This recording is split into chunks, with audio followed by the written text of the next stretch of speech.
In the autumn of 1924, when the Colorado mountains stood like silent guardians against a sky the color of old pewter, a desperate young woman named Sarah Mitchell made a decision that would change 3 lives forever. Before we jump back in, tell us where you're tuning in from, and if this story touches you, make sure you're subscribed because tomorrow I've saved something extra special for you. Standing outside the employment office in Cedar Falls, she stared at her reflection. In the grimy window glass, watching her own image waver like a mirage. The person looking back at her wore men's work clothes, a battered hat pulled low over shorn hair, and carried the weight of responsibility far too heavy for 19-year-old shoulders. She had practiced walking like a man for weeks, studied the way her late father had moved, the way the ranch hands in town carried themselves with that particular swagger of men who worked with their hands and feared nothing. But standing here, moments away from the biggest lie of her life, Sarah felt the familiar flutter of panic in her chest. Everything depended on this deception. Her 12-year-old sister Emma's future. Her 8-year-old brother Ben's survival. The small farm that was all they had left of their parents' dreams. The employment office door creaked open, and a weathered man in his 50s stepped out, his eyes scanning the waiting workers with the practiced assessment of someone who knew the difference between a good hand and a liability. This was Jake Harrison, foreman of the Double Creek Ranch, and Sarah knew from her careful research that he was fair but demanding, honest but suspicious of anyone who might bring trouble to his operation. Sarah straightened her shoulders, deepened her voice, and stepped forward to meet her destiny. Sarah Mitchell had never imagined that losing everything could happen so quickly. 3 months earlier, she had been helping her mother can peaches in the kitchen of their small farmhouse outside Cedar Falls, listening to Emma practice piano in the front room while Ben chased their dog around the yard. The Mitchell farm wasn't much by most standards, just 80 acres of decent grazing land and a house her grandfather had built with his own hands, but it was home, and it was theirs. Then came the fever that swept through Riverside County like wildfire, claiming lives with ruthless efficiency. Within 2 weeks, both her parents were gone, leaving Sarah to care for Emma and Ben while trying to manage a farm she barely understood. The neighbors helped as much as they could, but everyone was struggling, and charity had its limits in a community where every family was fighting their own battles against drought, disease, and economic uncertainty. The real blow came when Tom Bradley arrived at their door 6 weeks after the funeral, wearing his expensive suit and carrying legal papers that might as well have been written in a foreign language. Bradley was Sarah's father's cousin, a banker from Denver who had never shown the slightest interest in his rural relatives until their deaths made him the children's legal guardian and executor of their modest estate. Sarah had stood in her mother's kitchen, still wearing her morning dress, and listened in growing horror as Bradley explained the situation with the cold efficiency of a man accustomed to delivering bad news. The farm was heavily mortgaged, he said. Their father had borrowed against it during the drought years, hoping for better harvests that never came. The debt was more than the property was worth, and the bank was demanding immediate payment. Of course, Bradley continued with a smile that never reached his eyes. He was prepared to help his young relatives in their time of need. He would pay off the mortgage and take ownership of the farm, allowing the children to remain as his wards until they came of age. Sarah would manage the household and care for her siblings, while he would handle all financial matters and legal responsibilities. It was, he assured her, the most practical solution to their unfortunate circumstances. Sarah had recognized the trap immediately, even if she couldn't articulate all its implications. Bradley wanted the land, not the children. Once he had legal ownership, they would become dependent on his charity with no rights and no future, except what he chose to give them. Emma would never finish school, never have the chance to become the teacher she dreamed of being. Ben would grow up as little more than an indentured servant on land that should have been his inheritance. That night, after Bradley had returned to his hotel in town to give her time to consider his generous offer, Sarah sat at the kitchen table with the family's financial records spread before her. She had helped her father with the books often, enough to understand the numbers, and they painted a grim picture. The mortgage payment due in 3 months was more money than the farm could generate in a year, even with perfect weather and perfect crops. But there was another number that caught her attention. The amount needed wasn't impossible, just improbable. If she could find steady work at good wages, if she could somehow earn enough to make that payment and buy them time to get back on their feet, they might have a chance. The problem was that work for women in Riverside County was scarce and poorly paid. Domestic service, laundry, sewing, teaching if she had the proper credentials, which she didn't. None of it would pay enough, and none of it would hire someone who needed to bring along 2 children. Sarah had walked out to the barn that night, needing to think away from the house where Emma and Ben slept peacefully, unaware that their world was about to change forever. Standing in the moonlight among her father's tools and her grandfather's memories, she found herself staring at the men's work clothes hanging on wooden pegs. Her father's shirts, his dungarees, his heavy boots worn smooth by years of honest labor. The idea came to her like lightning, sudden and illuminating and terrifying. Men's work paid 3 times what women's work paid. Ranch hands in particular were in high demand and short supply as more young men left rural areas for the promises of city life. She had grown up on this farm, knew cattle and horses, could rope and ride and handle herself around livestock, as well as most men. Her father had treated her like the son he'd never had, teaching her everything he knew about working the land and managing animals. Sarah had spent the next 2 weeks preparing for the most important performance of her life. She cut her hair short, practiced walking and talking like a man, studied the way the ranch hands in town carried themselves and interacted with each other. She altered her father's clothes to fit her slender frame, bound her chest to hide her feminine shape, and learned to pitch her voice lower and rougher. The hardest part was explaining the plan to Emma and Ben.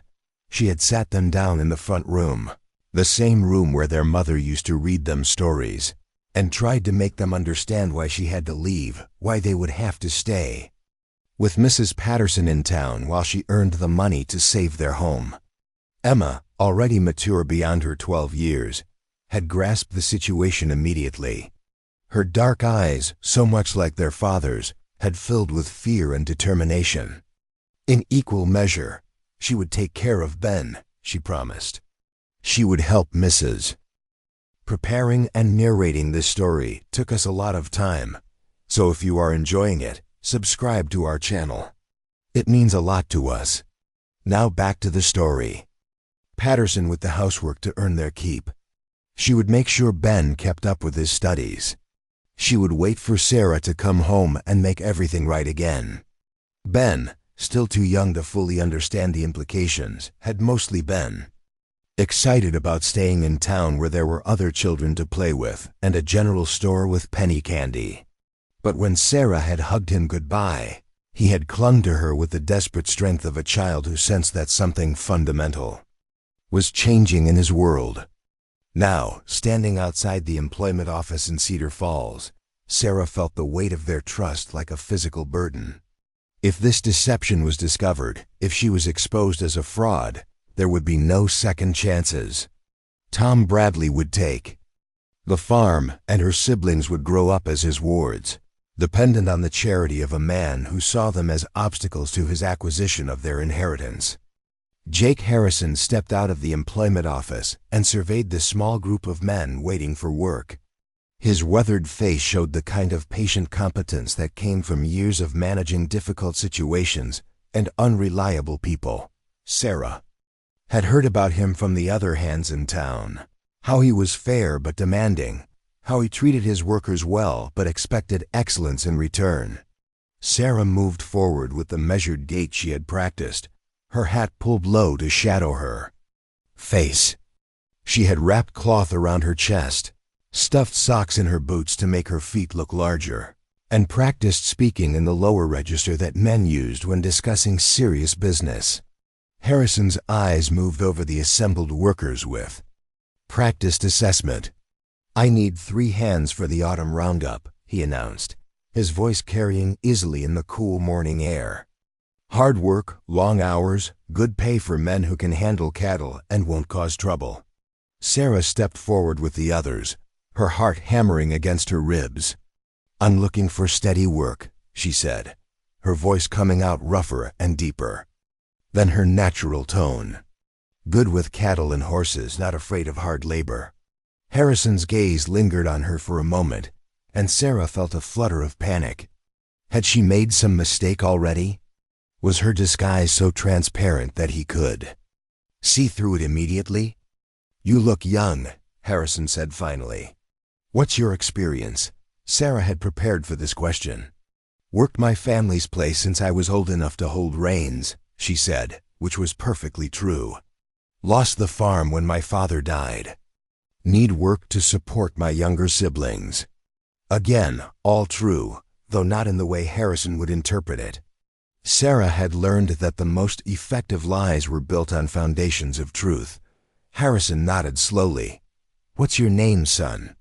"Sam Mitchell," Sarah replied, using the masculine version of her own name that she had chosen for this deception. "Where you staying, Sam?"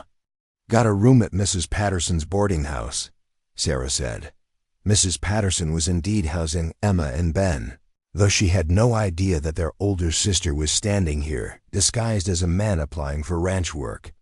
Harrison studied her for another long moment, then turned to address the other applicants. Sarah listened as he questioned each man about their experience, their availability, their reasons for seeking work. 2 of them he dismissed immediately, apparently recognizing something in their manner or their answers that he didn't like. When he had finished with the others, Harrison turned back to Sarah. "You ever worked a big ranch before, Sam?" "No, sir," Sarah admitted. "But I learn fast and I don't quit when things get difficult. Roundup's dangerous work. Cattle can kill you if you're not careful. Weather can turn ugly without warning. You sure you're up for it?" Sarah met his eyes directly, drawing on every ounce of determination she possessed. "I need the work, sir. And I won't let you down." Something in her tone, perhaps the quiet desperation she couldn't quite hide, seemed to reach Harrison. He nodded slowly. "All right, Sam Mitchell, you're hired. Report to the Double Creek Ranch tomorrow morning at dawn. Ask for Maria Santos. She'll get you settled in the bunkhouse and show you around." Sarah felt a surge of relief so powerful it nearly buckled her knees. "Thank you, sir. You won't regret it." "See that I don't," Harrison replied. "And Sam, whatever troubles brought you here, leave them behind when you ride onto my ranch. I don't tolerate drinking, fighting, or men who bring their problems to work with them." "Yes, sir," Sarah said. "You'll have no trouble from me." As Harrison walked away and the other new hires dispersed, Sarah remained standing outside the employment office, trying to process what had just happened. She had done it. She had successfully deceived the foreman of one of the largest ranches in the county and secured work that would pay enough to save the farm. But as the initial euphoria faded, the reality of what she had committed to began to settle in. She would be living in a bunkhouse with men who would immediately discover her deception if she made even the smallest mistake. She would be doing physical labor that would test every limit of her strength and endurance. And she would have to maintain this charade every moment of every day, because discovery would mean not just losing the job, but potentially facing legal consequences for fraud. Sarah walked slowly back toward Mrs. Patterson's boarding house, her mind already racing ahead to all the challenges that awaited her. She would need to perfect her masculine mannerisms, learn the subtle codes of behavior that governed men's interactions with each other, and somehow manage the physical demands of ranch work without revealing her true nature. At Mrs. Patterson's, she found Emma helping with the afternoon baking while Ben played in the small garden behind the house. The sight of them, safe and cared for in this temporary haven, strengthened Sarah's resolve. She would make this work, no matter what it cost her. That evening, Sarah sat with her siblings in the small room they shared at the boarding house, trying to prepare them for what was coming without frightening them unnecessarily. She would be gone for several weeks, she explained, working at a ranch outside town. Mrs. Patterson would continue to care for them, and Sarah would send money regularly to cover their expenses. Emma listened with the solemn attention of someone far older than her years. "Will you be safe?" she asked quietly. Sarah reached over and squeezed her sister's hand. "I'll be careful," she promised, "and I'll come back as soon as I can." Ben, already half asleep against Emma's shoulder, mumbled something about wanting to see the horses at the ranch. Sarah smoothed his hair and made a silent promise that someday, when the farm was secure and their future was certain, she would bring him to see all the horses he wanted. The next morning, Sarah woke before dawn and prepared for her first day as Sam Mitchell. She bound her chest carefully, dressed in her father's work clothes, and practiced her masculine walk one more time in front of the small mirror. The face that looked back at her was unrecognizable, transformed by short hair, careful posture, and the grim determination of someone who had no choice but to succeed. As she walked through the quiet streets of Cedar Falls toward the Double Creek Ranch, Sarah thought about all the women who had faced impossible choices throughout history. Some had submitted to circumstances, accepting whatever fate others decided for them. Others had found ways to fight, to carve out their own destinies, even when society offered them no legitimate options. Sarah had chosen to fight, and she would fight with every weapon at her disposal, including deception if necessary. The ranch that loomed ahead in the morning light represented more than just employment. It was the battleground where she would either win her family's freedom or lose everything they had left. The Double Creek Ranch spread across the valley like a small town, with its main house, bunkhouses, barns, and corrals, connected by well-worn paths and wooden fences. Cattle dotted the surrounding pastures, dark shapes moving slowly through the morning mist. Sarah had seen large ranches before, but never from the perspective of someone who would be working and living there. She found Maria Santos, the cook Harrison had mentioned, preparing breakfast in a kitchen that seemed designed to feed an army. Maria was a woman in her 40s with graying hair and the efficient movements of someone accustomed to managing large-scale meal preparation. She looked up when Sarah appeared in the doorway, her dark eyes assessing this new addition to her responsibilities. "You must be Sam Mitchell," Maria said in accented English. "Jake told me you'd be coming. You look like you could use a good meal before you start work." Sarah accepted a plate of eggs, bacon, and biscuits, eating hungrily, while Maria explained the ranch's daily routine. Breakfast at 5, work began at 6, lunch delivered to wherever the hands were working, dinner at 7, lights out at 10. Simple rules, she said, but important ones for maintaining order among men who worked hard and needed their rest. After breakfast, Maria led Sarah to the bunkhouse where she would be living for the duration of her employment. The building was clean but spare, with rows of narrow beds and simple wooden lockers for personal belongings. 3 other men were already there, preparing for the day's work. "Boys, this is Sam Mitchell," Maria announced. "He's joining the crew for Roundup." Sarah found herself shaking hands with Pete Dawson, a veteran cowhand in his 30s who seemed to be the unofficial leader among the workers. Charlie Mason, a young man not much older than herself who had the eager enthusiasm of someone new to ranch work. And Frank Rodriguez, a quiet man with skilled hands who handled the more technical aspects of cattle management. Each handshake was a test Sarah had to pass, matching the firm grip and direct eye contact that men used to measure each other. She had practiced this too, learning to project confidence and competence through these small but important social rituals. "Where you from, Sam?" Pete asked as they gathered their gear for the day's work. Small farm outside town, Sarah replied, sticking to her prepared story. Lost it when my father passed. Looking to earn enough to get back on my feet. Pete nodded sympathetically. Hard times for family farmers. Ranch work's steady, though, if you can handle it.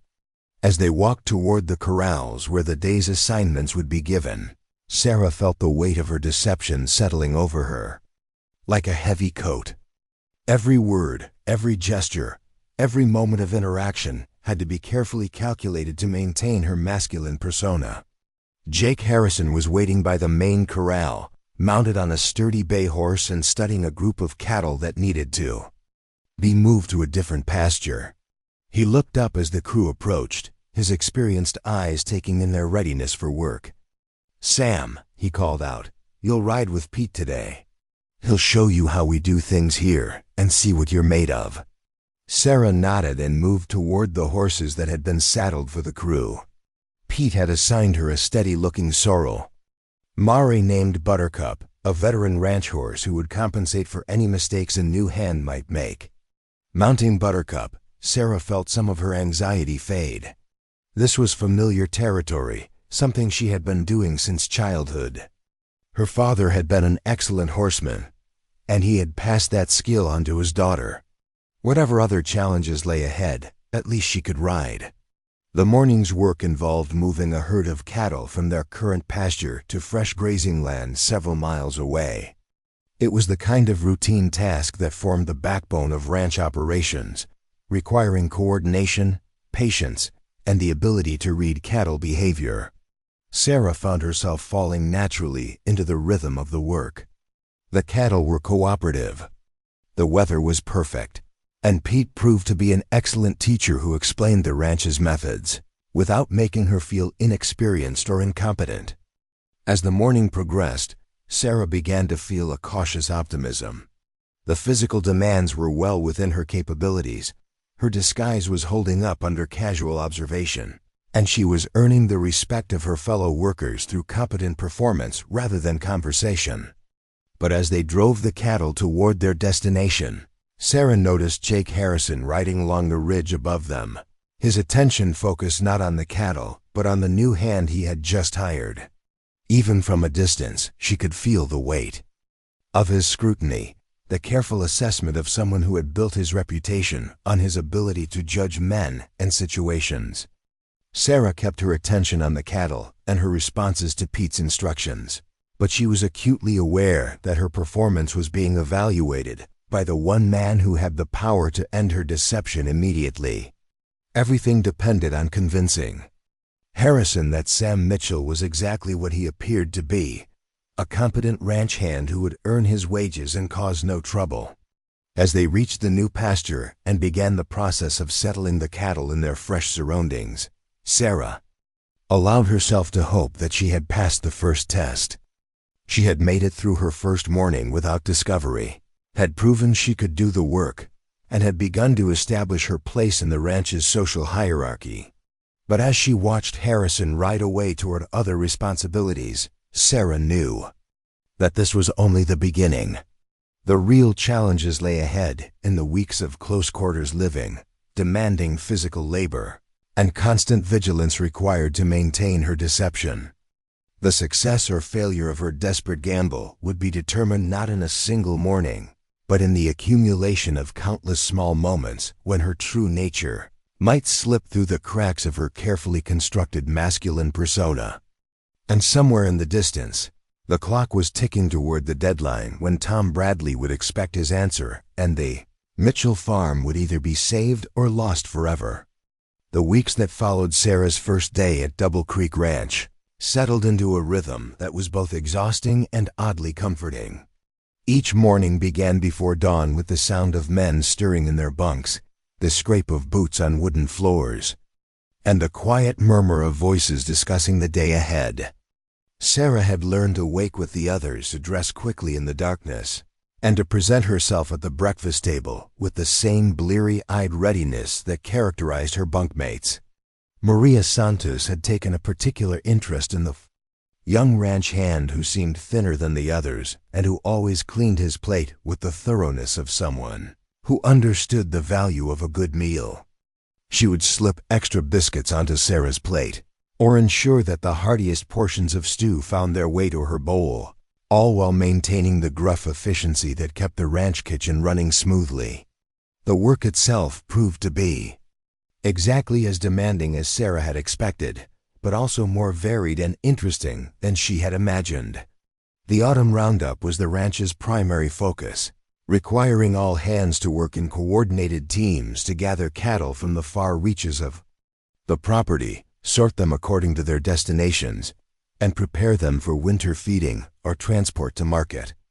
Sarah found herself assigned to different crews on different days, sometimes working with Pete Dawson to repair fencing in remote sections of the ranch, other times joining Charlie Mason in the dusty work of herding cattle through narrow canyon passages.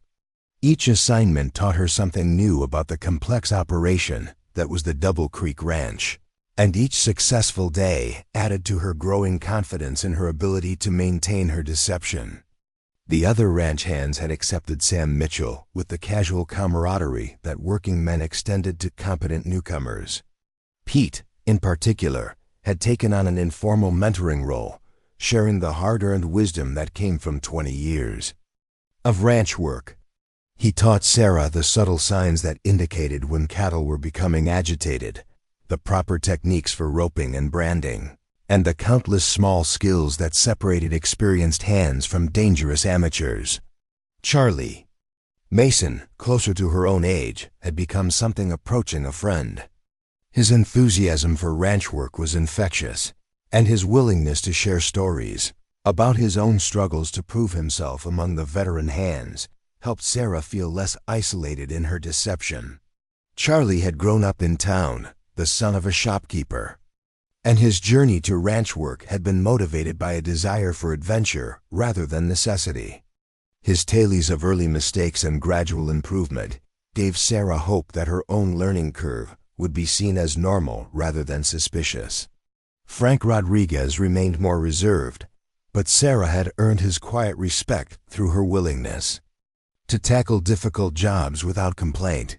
Frank was the ranch's expert on the more technical aspects of cattle management, and when he began including Sarah in conversations about breeding programs and pasture rotation, she knew she had achieved a level of acceptance that extended beyond mere tolerance. Jake Harrison remained an enigma. The ranch foreman was everywhere and nowhere, appearing unexpectedly at work sites to observe progress, disappearing for days at a time to handle business in town or with neighboring ranches, maintaining a presence that was both reassuring and slightly intimidating. Sarah had learned to read the subtle signs of his approval or disapproval. The almost imperceptible nod indicated satisfactory work, or the slight frown that suggested closer attention was needed. What troubled Sarah most was her growing awareness that Harrison's attention to her work seemed more focused than his oversight of the other hands. She would catch him watching her from across a corral, his weathered face revealing nothing but his eyes missing no detail of her performance. During the evening meals, when all the hands gathered in the main dining hall, she would sometimes look up to find his gaze resting on her with an intensity that made her wonder what he might be seeing that others missed.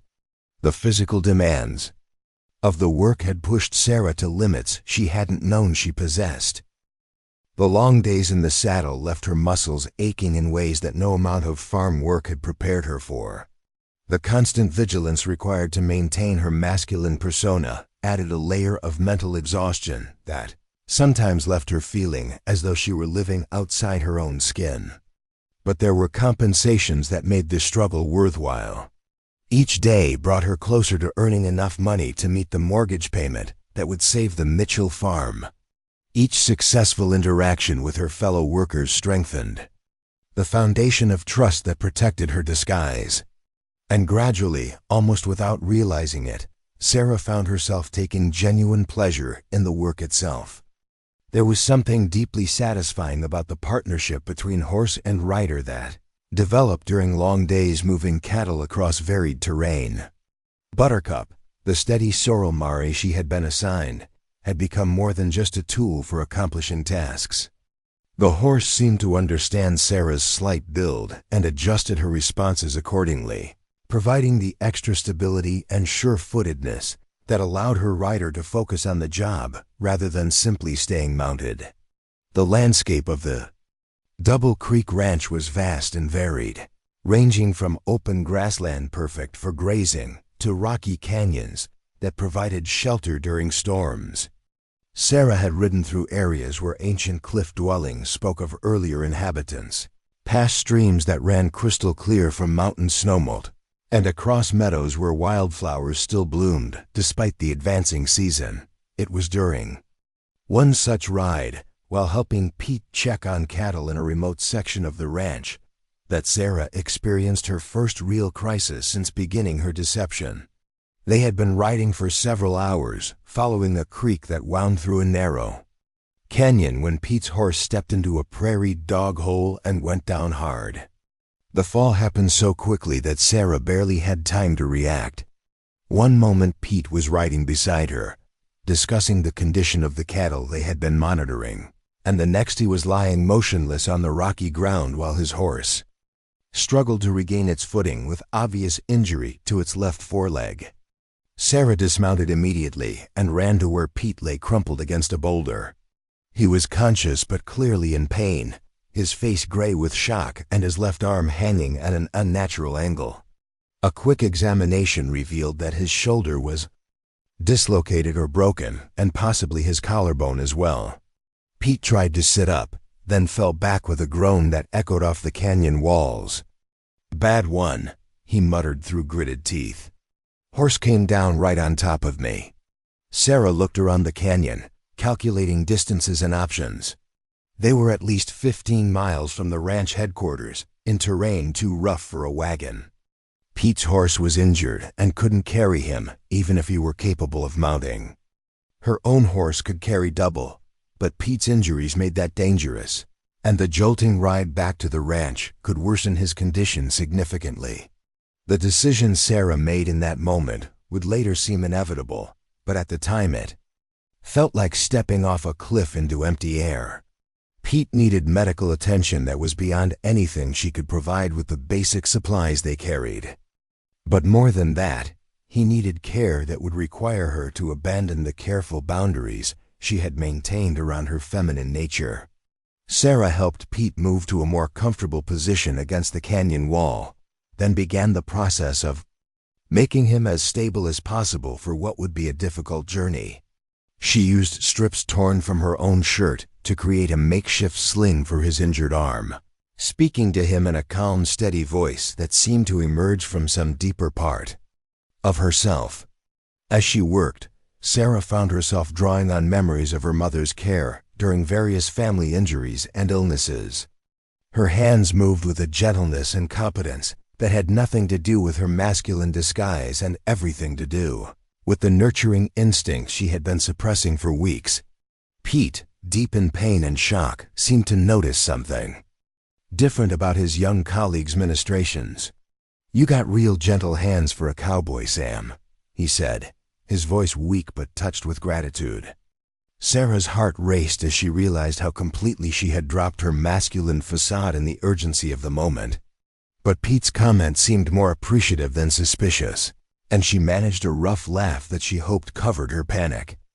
"My ma always said I'd make a better nurse than a cowboy," Sarah replied, attempting to return to her Sam Mitchell voice and manner. The ride back to the ranch headquarters took 4 hours and tested every limit of Sarah's strength and skill. She had to lead Pete's injured horse while managing her own mount carrying double weight. Pete drifted in and out of consciousness, requiring constant attention to keep him stable in the saddle. By the time they reached the ranch, Sarah was exhausted, beyond anything she had ever experienced. Her careful masculine posture had dissolved into simple determination to get Pete to safety, and she was running on pure adrenaline and the protective instincts that had driven her to take care of Emma. And Ben, Jake Harrison, met them at the main corral, taking one look at Pete's condition and immediately organizing the response. Within minutes, Pete was being loaded into a wagon for transport to town, and Dr. Matthews, while Harrison turned his attention to the young ranch hand who had brought him home. Sarah found herself the focus of Harrison's complete attention for the first time since her hiring, and the intensity of his scrutiny made her acutely aware of how much her facade had slipped during the crisis. She tried to straighten her shoulders and resummon her masculine bearing, but exhaustion and emotional strain made it difficult to maintain the performance that had become second nature. Harrison studied her face, her posture, her obvious fatigue. With the careful assessment that had made him one of the most successful ranch managers in the territory. When he spoke, his voice carried a note that Sarah couldn't quite identify. "Tell me what happened out there, Sam." Sarah recounted the accident, Pete's injuries, and the difficult journey back to the ranch. As she spoke, she became aware that Harrison's attention wasn't focused on the facts of the incident, but on her reactions to it, the way she described her care for Pete, the evident concern in her voice. When she finished her report, Harrison nodded slowly. "You did good work today," he said. "Pete's lucky you were there and knew what to do." Sarah felt a flush of pride that was immediately followed by anxiety. Praise was gratifying, but attention was dangerous. The more Harrison noticed her competence, the more likely he was to notice other things that might reveal her true nature. That evening, word came back from town that Pete would recover, would be unable to work for several weeks while his shoulder healed. The loss of an experienced hand during the crucial roundup period meant that the remaining crew would face increased responsibilities and longer hours. Sarah threw herself into the additional work with determination that impressed even the veteran hands. She volunteered for the most difficult assignments, worked longer hours than anyone else, and pushed herself to physical limits that sometimes left her trembling with exhaustion at day's end. But the increased workload also meant increased opportunities for her disguise to slip. Living in close quarters with men who were now depending on her competence, maintaining her masculine persona became both more important and more difficult. It was during this period of intense work that Sarah first became aware of Jake Harrison's growing personal interest in her welfare. He began checking on her more frequently, ensuring that she was getting adequate rest and nutrition, asking questions about her background that went beyond simple professional curiosity. One evening, as Sarah sat alone on the bunkhouse porch attempting to mend a torn shirt, Harrison approached with 2 cups of coffee and settled into the chair beside her. The gesture was friendly, but felt weighted with significance that made Sarah immediately wary. "You've been pushing yourself pretty hard since Pete got hurt," Harrison observed, handing her one of the cups. Sarah accepted the coffee gratefully, using the moment to compose her response. "Just doing my part," she said, attempting to strike the right note of modest competence. Harrison studied her profile in the lamplight that spilled from the bunkhouse windows. "Where'd you learn to handle injured folks the way you did with Pete?" The question struck directly at one of the more vulnerable aspects of Sarah's deception. Her gentle care for Pete had emerged from feminine instincts and experiences that had no place in Sam Mitchell's background. "My mother was handy with doctoring," Sarah said carefully.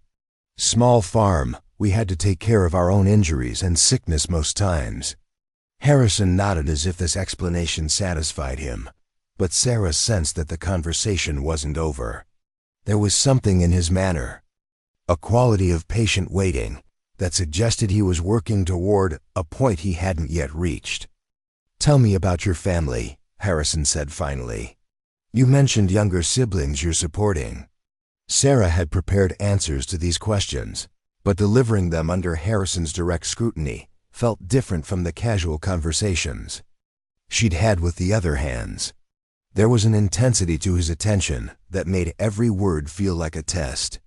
"Sister and brother," Sarah said. "Emma's 12, Ben's 8. Parents died of the fever that went through the county last spring. I'm all they got now." "That's a heavy responsibility for someone your age." Sarah looked up sharply, wondering if there was hidden meaning in the observation. How old did Harrison think Sam Mitchell was? Had she made some mistake that suggested her true age? Old enough, Sarah said firmly. Family takes care of family. Harrison smiled at that, an expression that transformed his weathered features and made him look younger despite the gray in his hair. That's good to hear. Too many young men these days think only about themselves. They sat in comfortable silence for several minutes, drinking their coffee and watching the stars emerge in the clear Colorado sky. Sarah found herself relaxing despite her wariness, drawn by Harrison's quiet presence and the rare opportunity for conversation that didn't require constant vigilance about her masculine performance.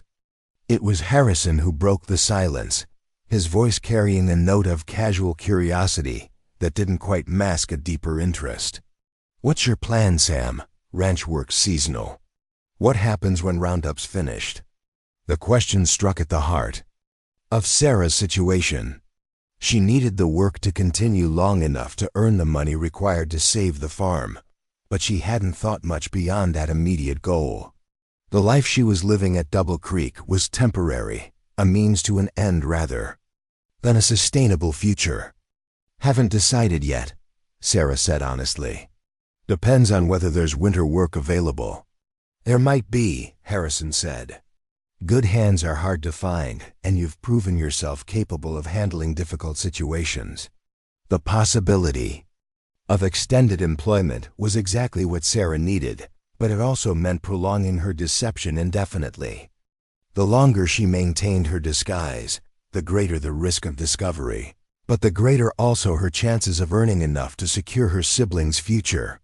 As if reading her thoughts, Harrison continued, "Course, winter work's different from Roundup.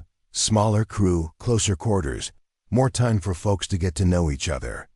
Sarah felt a chill that had nothing to do with the evening air. Harrison's words could be interpreted as a simple explanation of winter ranch operations, but they could also be a subtle warning. Was he suggesting that her disguise might not survive closer scrutiny? Before she could formulate a response, Harrison stood and collected their empty coffee cups.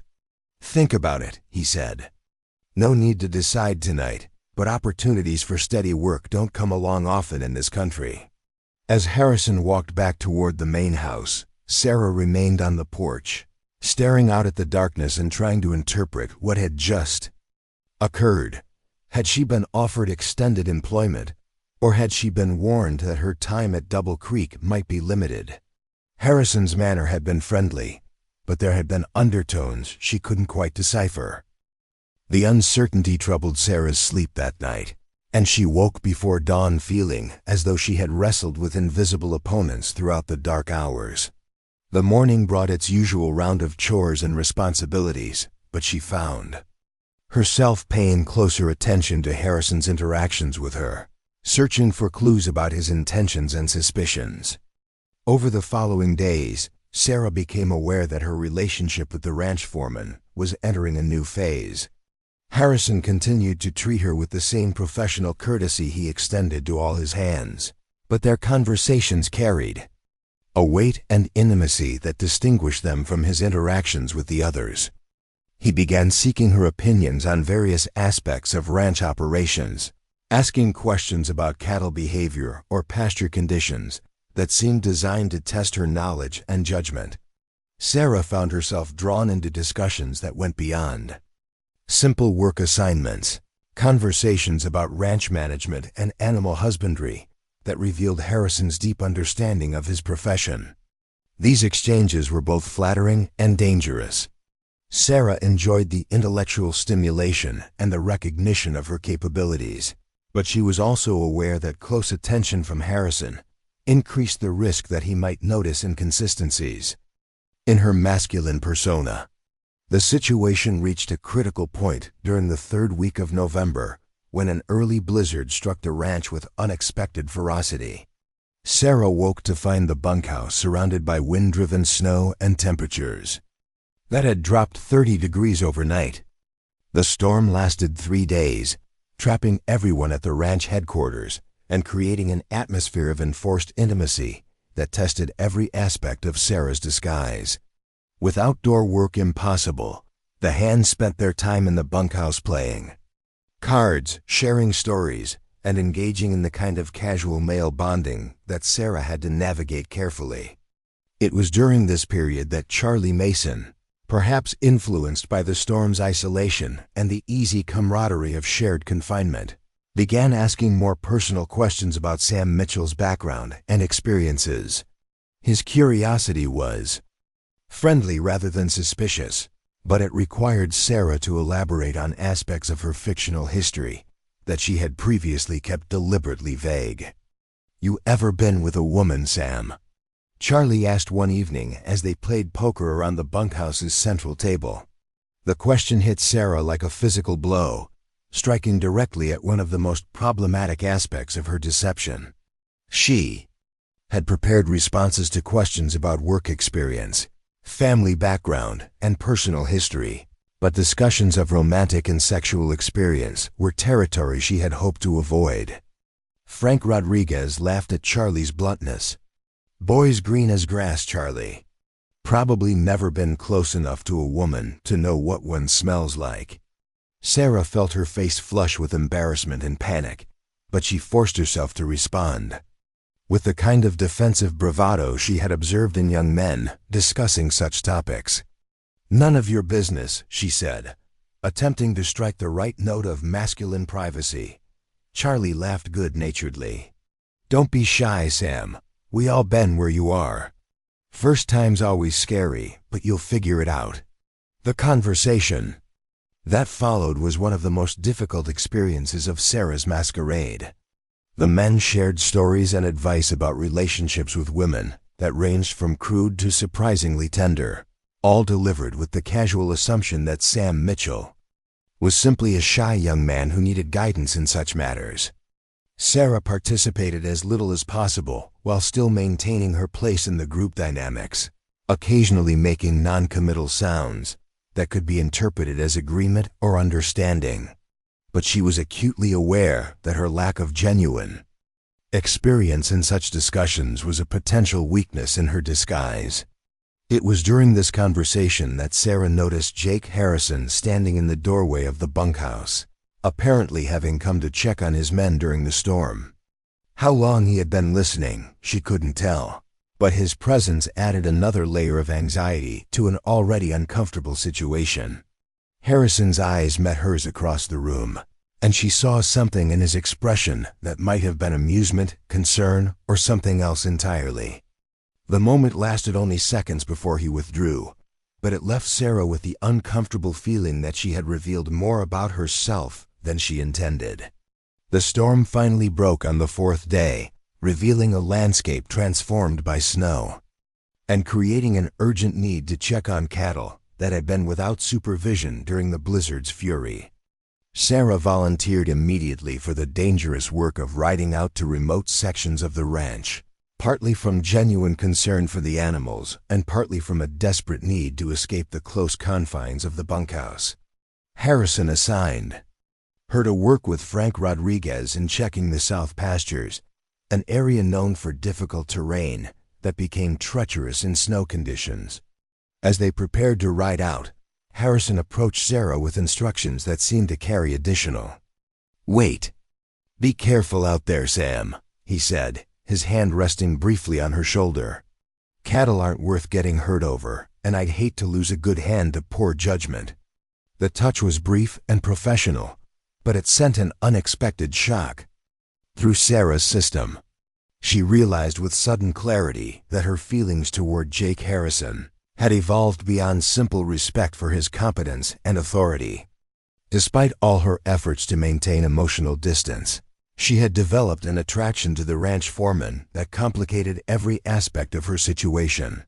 This realization troubled Sarah throughout the long day of riding through snow-covered pastures and checking on cattle that had weathered the storm with typical bovine stoicism.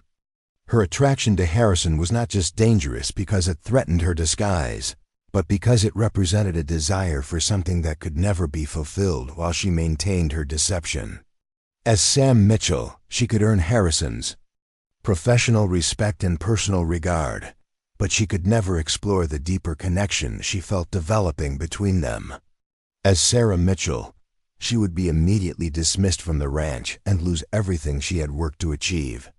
The contradiction seemed impossible to resolve, and Sarah found herself caught between the practical necessities of her disguise and the emotional complexities that arose from living in such close proximity to people she was beginning to care about genuinely. The day's work proved successful in terms of cattle survival, but it also created a new crisis that would test Sarah's ability to maintain her deception under the most challenging circumstances. While checking on a group of cattle sheltered in a narrow canyon, Frank's horse slipped on hidden ice and fell heavily, pinning Frank beneath its weight and leaving him unconscious in the snow. Sarah found herself once again in the position of having to provide emergency care to an injured colleague. But this time the situation was more serious and the location more remote. Frank was unconscious, possibly with a head injury, and his leg was clearly broken. The temperature was dropping as evening approached, and the nearest help was hours away. Acting on instincts that overrode all considerations of her disguise, Sarah worked frantically to free Frank from beneath his horse, construct a makeshift shelter, and provide what medical care she could with the limited supplies available. Her hands moved with the same gentle competence that had characterized her care of Pete, and her voice took on the soothing tones she had used to comfort Emma and Ben during childhood illnesses. As she worked, Sarah was dimly aware that she was completely abandoning her masculine persona, but Frank's life seemed more important than maintaining her deception. She built a fire, made Frank as comfortable as possible, and prepared for what might be a long vigil until help could arrive. It was then that she heard the sound of an approaching horse and looked up to see Jake Harrison riding toward their makeshift camp through the gathering darkness. Relief flooded through her at the sight of help, but it was immediately followed by apprehension as she realized how completely she had dropped her disguise in her efforts to care for Frank. Harrison dismounted quickly and moved to assess the situation, his experienced eyes taking in Frank's injuries, the improvised shelter, and Sarah's obvious exhaustion. When his gaze met hers, she saw something in his expression that made her heart race with a mixture of hope and terror. "How long has he been unconscious?" Harrison asked, his voice professionally calm. "About 2 hours," Sarah replied, forgetting in her fatigue to modulate her voice to its masculine register. Harrison nodded and knelt beside Frank, conducting his own examination of the injuries. As he worked, Sarah became increasingly aware of how her natural voice had sounded, how completely she had abandoned her careful masculine posture and mannerisms. When Harrison looked up at her again, his expression had changed in a way that made Sarah's mouth go dry with fear. There was recognition in his eyes and understanding, and something else that she couldn't quite identify. "Sam," Harrison said quietly, "I think it's time we had an honest conversation." The silence that followed Harrison's words stretched between them, like a chasm that could swallow everything Sarah had worked to build. Frank remained unconscious beside their small fire, his breathing shallow but steady, while the Colorado wind whistled through the canyon walls with a sound like distant voices carrying secrets. Sarah's mind raced through possible responses, desperate calculations of how much Harrison might suspect versus how much he actually knew. The careful masculine posture she had maintained for weeks seemed to dissolve under his steady gaze, leaving her feeling exposed and vulnerable in ways that went beyond mere physical discovery. Harrison's weathered face revealed nothing of his thoughts, but his eyes held a patience that suggested he was prepared to wait as long as necessary for her response. The firelight played across his features, highlighting the lines that spoke of years spent reading people and situations with the accuracy that had made him one of the most respected foremen in the territory. Sarah opened her mouth to speak, then closed it again, unsure what words could possibly serve her now. The elaborate fiction of Sam Mitchell felt as fragile as spun glass, ready to shatter at the first honest breath. Yet admitting the truth meant losing everything she had fought to achieve, abandoning Emma and Ben, to whatever fate Tom Bradley had planned for them. "I don't know what you mean," Sarah finally managed, though even to her own ears the words sounded hollow and unconvincing. Harrison's expression didn't change, but something in his posture suggested disappointment rather than surprise at her continued deception. He rose from his position beside Frank and moved to add more wood to the fire, his movements deliberate and calm. "Sam," he said quietly, using the name she had claimed, but investing it with a weight that suggested he understood its falseness. "I've been managing ranch hands for 15 years. I've seen every kind of man who works cattle, from green boys trying to prove themselves to old hands who've forgotten more about ranching than most folks ever learn." Sarah remained silent, sensing that Harrison was building toward something that would change everything between them. The fire crackled and hissed as the new wood caught, sending sparks spiraling up toward the star-filled sky. "In all those years," Harrison continued, "I've never met a cowboy who could gentle an injured man the way you gentled Pete Dawson. Never seen a ranch hand who could calm a spooked horse with nothing but soft words and careful hands. Never worked with a man who moved through the world with the kind of watchful care that you carry like a second nature." Each observation felt like a weight settling on Sarah's chest, making it difficult to breathe. Harrison had been watching her more carefully than she had realized, cataloging details she thought were hidden beneath her masculine performance. "But what really convinced me," Harrison said, settling back beside Frank and meeting Sarah's eyes across the fire, "was watching you tonight. The way you built this shelter, the way you've been caring for Frank, the way your voice changed when you thought his life was in danger. That's not how men care for each other, Sam. That's how women care for the people they love." Sarah felt tears threatening, a luxury she couldn't afford in this moment, when everything depended on her ability to think clearly and respond appropriately.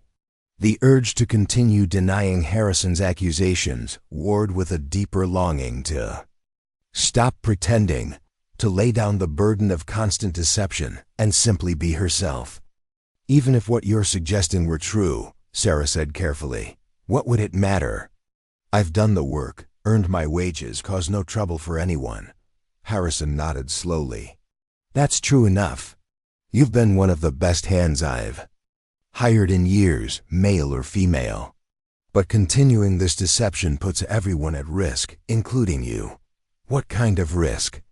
"The kind that comes when desperate people make desperate choices," Harrison replied.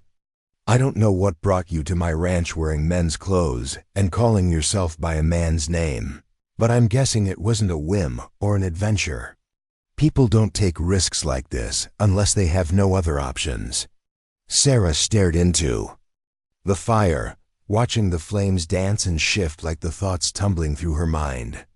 Harrison's tone was gentle rather than accusatory, suggesting concern rather than anger, but she couldn't be sure what his intentions were regarding her continued employment. "If you're planning to dismiss me," Sarah said finally, "I'd appreciate knowing now rather than later." Harrison was quiet for a long moment, studying her face in the flickering light. When he spoke, his voice carried a warmth that surprised her. "What I'm planning," he said, "is to help you figure out a way to handle whatever situation forced you into this masquerade.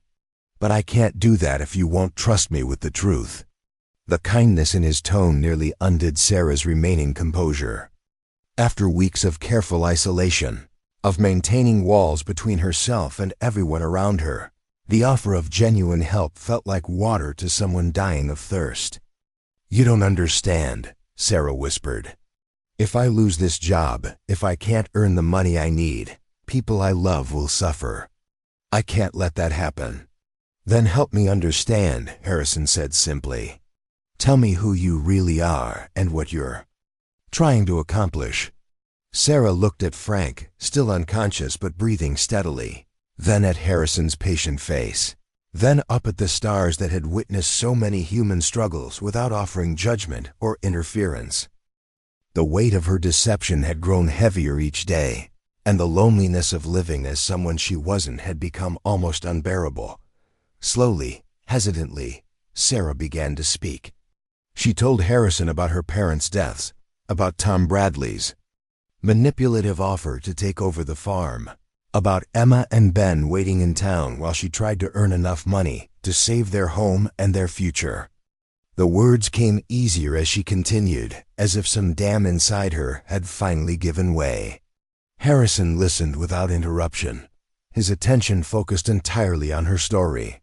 Occasionally he would nod or make a small sound of understanding, but mostly he simply absorbed what she was telling him with the same careful attention he gave to everything that mattered to him. When Sarah finished speaking, the fire had burned low and the night air had grown sharp with approaching winter. Frank stirred slightly but remained unconscious, and somewhere in the distance a coyote called to its pack with a sound that was both mournful and defiant. "What's your real name?" Harrison asked quietly. "Sarah Mitchell." "And Sam Mitchell?" "The brother I never had. The man I thought I needed to become to save my family." Harrison rose and added more wood to the fire, sending fresh light dancing across the canyon walls. When he settled back beside Frank, he was close enough to Sarah that she could see the thoughtfulness in his weathered features. "Sarah," he said, testing the name as if learning the taste of truth, "it suits you better than Sam ever did." Sarah felt a flush of warmth that had nothing to do with the fire. Hearing her real name spoken aloud by Harrison felt like returning home after a long exile. "What happens now?" she asked. "Now we get Frank back to the ranch and make sure he gets proper medical attention. After that, we figure out how to solve your problems without requiring you to live as someone you're not. You're not going to dismiss me?" Harrison's smile was gentle and surprisingly sad. "Sarah, I've been half in love with Sam Mitchell for weeks, trying to understand why a young cowboy affected me the way no man ever has. Learning that Sam is actually a woman brave enough to risk everything for her family doesn't make me want you gone. It makes me want to help you find a way to stay." The admission struck Sarah like lightning, illuminating feelings she had been trying to ignore and complications she hadn't allowed herself to consider. Harrison's attraction to Sam had been based on her feminine qualities, showing through her masculine disguise. And now that the truth was revealed, those feelings had a foundation in reality rather than confused attraction. "Jake," Sarah said, using his first name for the first time, "I don't know how to be anything other than what I've been pretending to be. Sam Mitchell has a job, a place, a future. Sarah Mitchell has nothing but problems and responsibilities. Sarah Mitchell has courage and integrity and the kind of strength that most people never develop," Harrison replied. "Those qualities don't disappear just because you stop wearing men's clothes." Before Sarah could respond, Frank stirred again and this time opened his eyes. His gaze was unfocused and confused, but he was conscious and aware of his surroundings. Sarah immediately moved to his side, checking his pulse and looking for signs of serious head injury. "Easy, Frank," she said, her voice automatically taking on the gentle tones she had used to comfort sick children. "You had a bad fall. We're going to get you back to the ranch and have Doc Matthews take a look at you." Frank tried to sit up, then fell back with a groan. "My leg," he muttered. "It's broken," Sarah confirmed. "But the bone didn't break through the skin, so it should heal properly with the right care."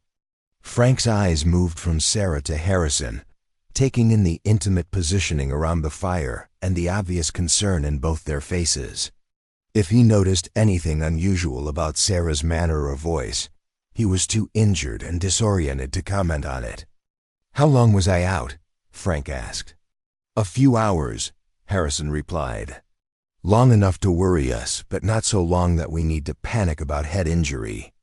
Getting Frank back to the ranch required careful planning and considerable physical effort. Harrison rode ahead to bring back a wagon and additional help, leaving Sarah alone with Frank through the long hours before dawn. During that time, she found herself slipping naturally into her feminine nature, caring for Frank with the same instinct she had used to nurse Emma and Ben through childhood illnesses. Frank, drifting in and out of consciousness due to pain and exhaustion, seemed to accept her gentle ministrations without question. Perhaps in his injured state, he simply needed care more than he needed to understand where it was coming from.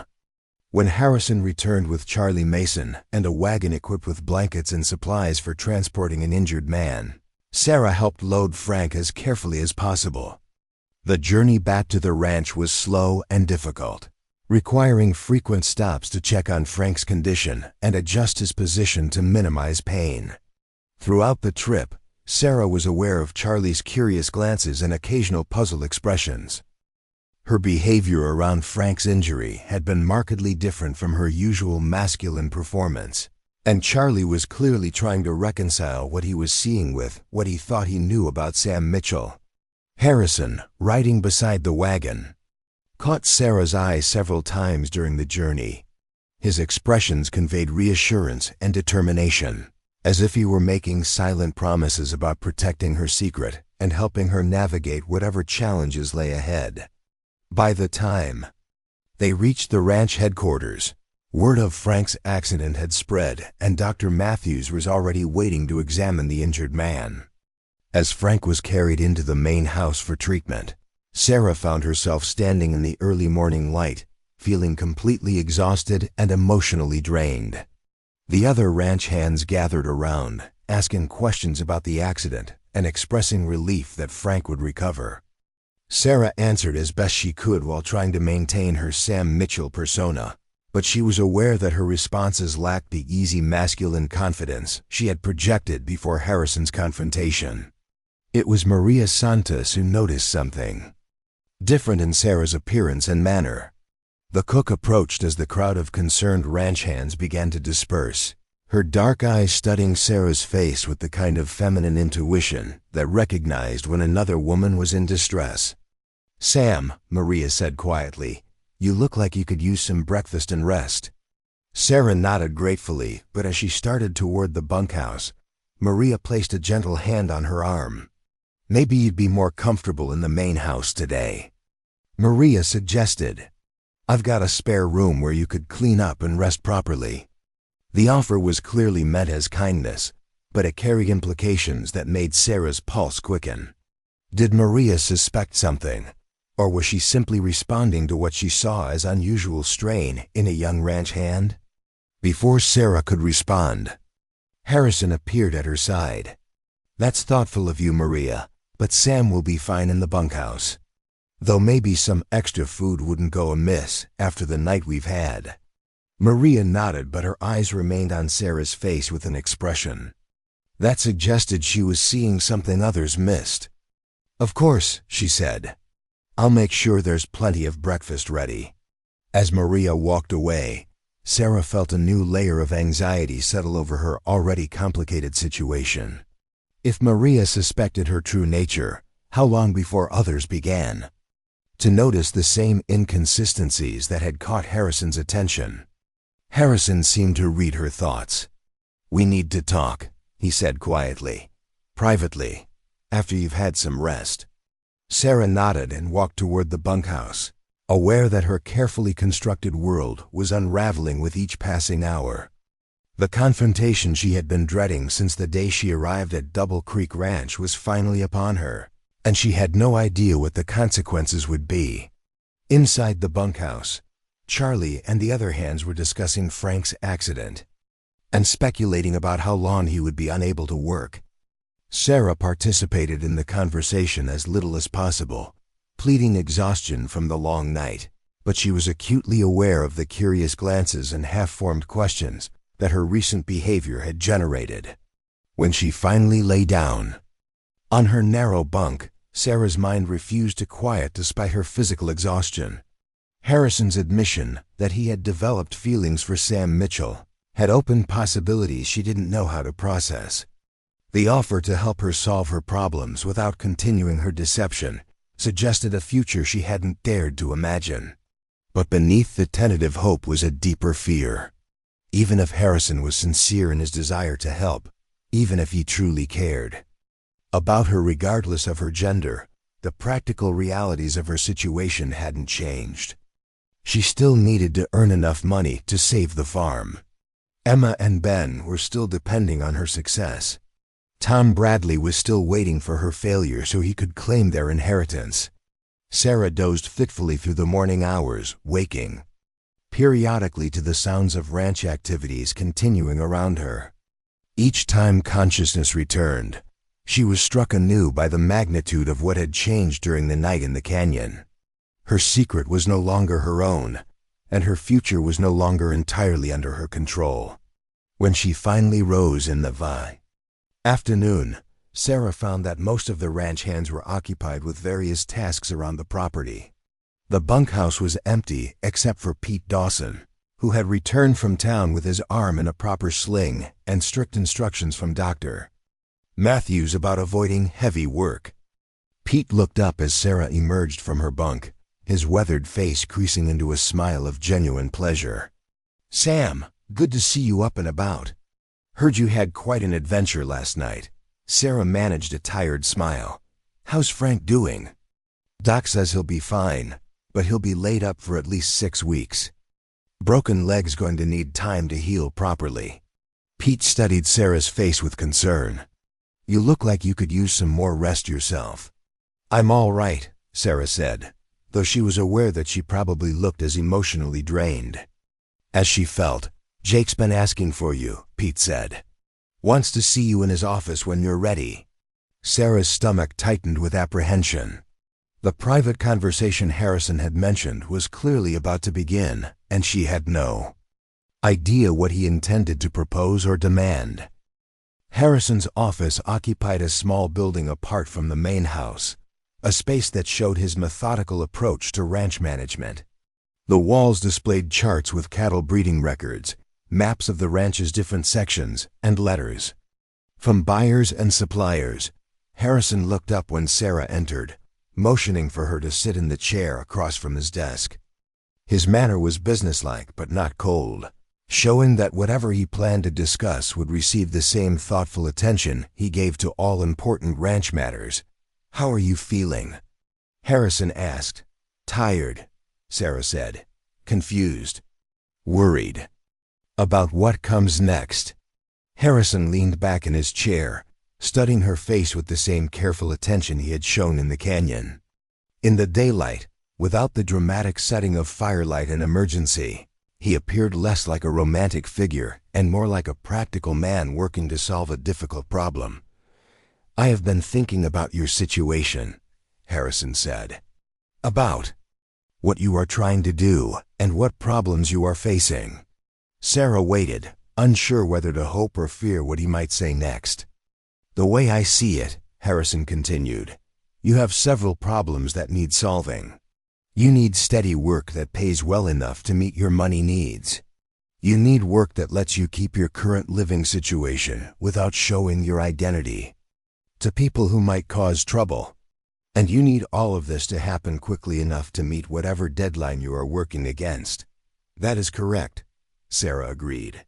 "What you do not need," Harrison said, "is to continue living as a man if there's another way to reach your goals."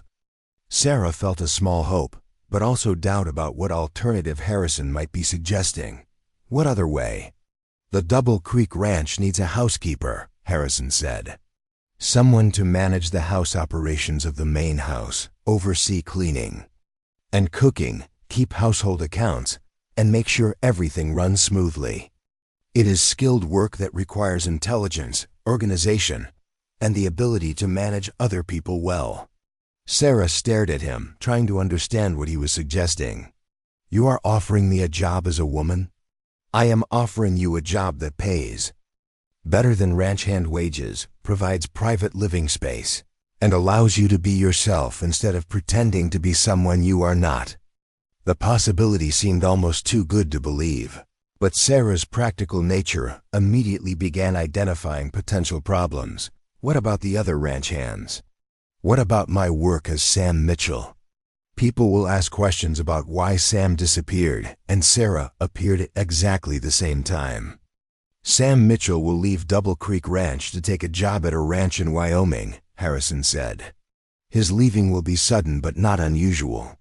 Ranch hands move around often, especially young men looking for better opportunities. And Sarah Mitchell? Sarah Mitchell will arrive from Denver, where she has been working as a housekeeper for a wealthy family. She will have excellent references and exactly the skills needed to manage the house operations of a working ranch. Sarah felt her heart beating faster as she began to understand the simple elegance of Harrison's plan. The change from Sam to Sarah would be complete and permanent, removing the stress and danger of keeping up her disguise while providing the work and income she desperately needed. "What about the other hands?" Sarah asked. "Will they not recognize me?" "Ranch hands pay attention to cattle and horses," Harrison replied. "They do not spend much time studying the faces of other men, especially when those men are dressed differently and acting differently than they expect. Sarah Mitchell will dress as a woman, carry herself as a woman, and interact with the ranch hands as a professional housekeeper rather than a fellow worker. The change will be more complete than you might expect." Sarah felt tears threatening. Again, but this time they were tears of relief and gratitude rather than fear and desperation. Harrison was offering her everything she needed, a solution that addressed all her practical problems while allowing her to reclaim her true identity. "Why would you do this for me?" Sarah asked. Harrison's expression softened, revealing the warmth and care that had been carefully controlled during their professional discussion. "Because I care about you, Sarah Mitchell. Because you have proven yourself to be exactly the kind of person I want working at my ranch. And because everyone deserves the chance to be themselves without sacrificing everything they are trying to protect." Sarah rose from her chair and moved to the window, looking out at the ranch where she had lived and worked as Sam Mitchell for weeks that felt like years. The possibility of staying while becoming herself seemed almost miraculous, but she needed to be certain she understood all the implications. "When would this change happen?" Sarah asked. "As soon as you are ready," Harrison replied. "The sooner the better, actually. Frank's accident has reminded me how quickly situations can change and how important it is to have reliable people in key positions." Sarah turned from the window to face Harrison directly. His weathered face was patient and hopeful, but she could see the deeper feelings he was keeping carefully controlled.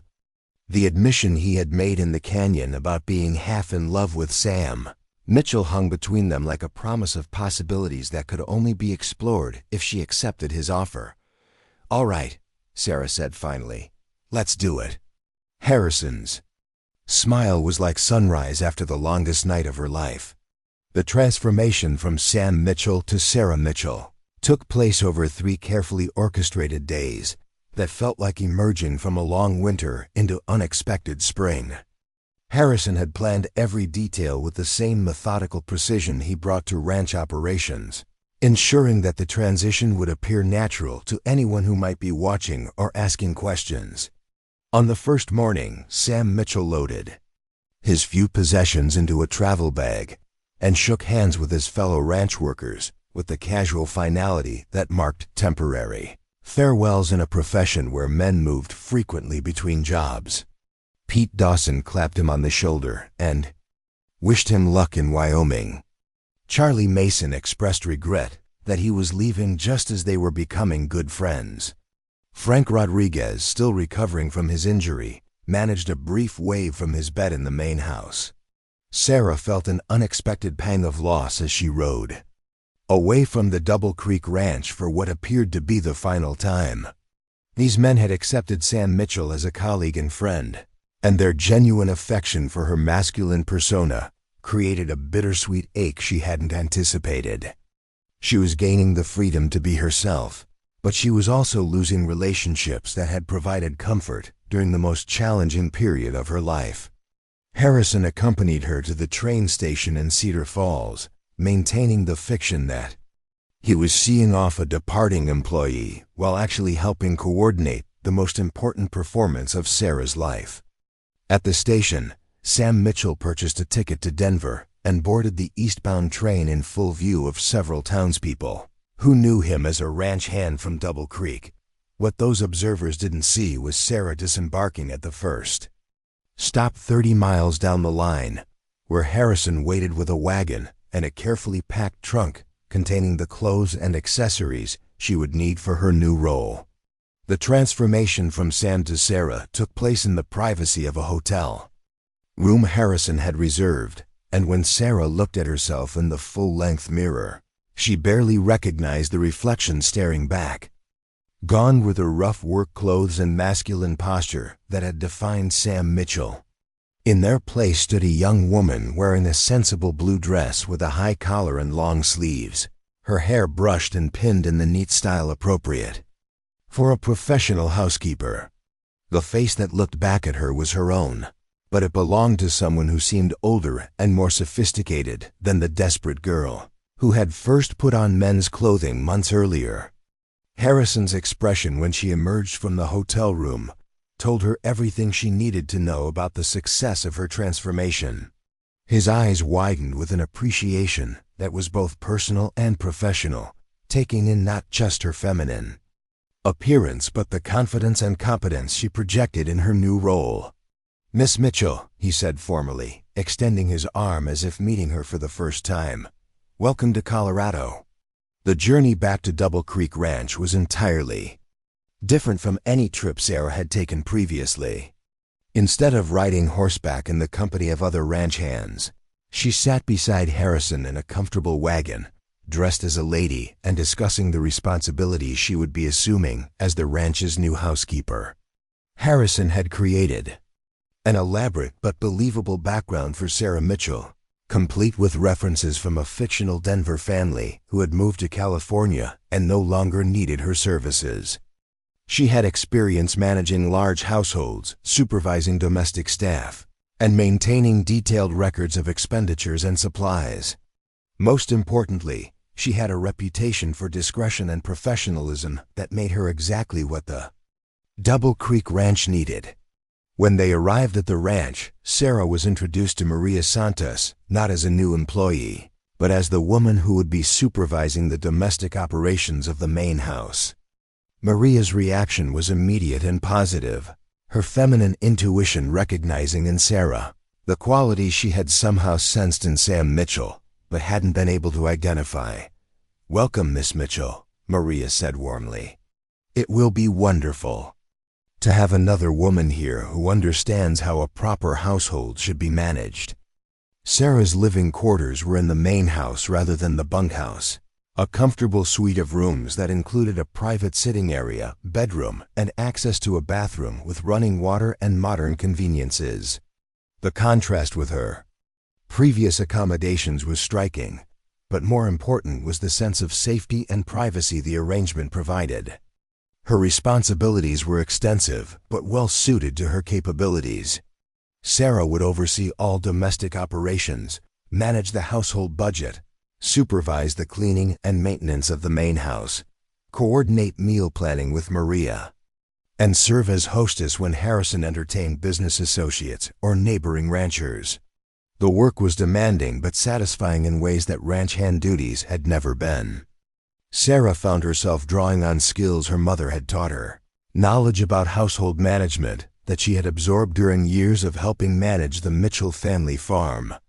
For the first time since beginning her deception, she was able to use her natural talents and instincts without constantly monitoring herself for masculine behavior.